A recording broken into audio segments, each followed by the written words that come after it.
an astronomer.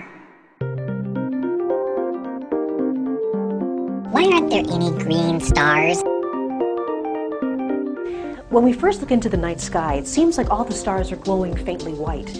But a closer look reveals that some are tinted blue or yellow or even orange. But why aren't there any green stars, or for that matter, purple ones? The answer to that actually has a lot more to do with how our eyes work than anything that's going on with the stars. Amazingly, all matter in the universe gives off light at every wavelength, from gamma rays to radio, but we give off a lot more of certain kinds of light based on our temperature.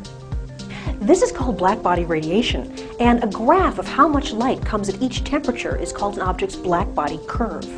The black-body curve peaks at different wavelengths depending on its temperature. Higher energy light has shorter wavelengths, so the higher an object's temperature, the shorter the wavelength light its black-body curve peaks at. Cool objects like planets, brown dwarfs, even you and me, peak in infrared light. Hotter objects glow in visible light, and some objects like the inner disks around black holes or gamma ray bursters are so hot that they actually shine in X-ray or gamma ray light. But the human eye isn't a scientific instrument that precisely measures the wavelength of light entering it. We're a bit more organic. The normal human eye sees light with special cells on the retina called rods and cones. The cones are the ones that are sensitive to color. Each cone is sensitive to either red, blue, or green light. And the colors that we see are actually made up of a combination of these three primary colors. Our brain does the interpreting. But we're not actually sensitive to all the colors equally. We see green light a lot better because it also triggers a little bit of the red and the blue cones. And since cones are sensitive over a range of wavelengths, it's hard for us to know exactly what wavelengths we're looking at. So, when we superimpose a black-body curve on the range of light that we can see, you'll notice that a cooler star looks red because the leading edge of the black-body curve is visible. A really hot star looks blue because the trailing edge of the black-body curve shines more brightly on the blue end of the spectrum than on the red end.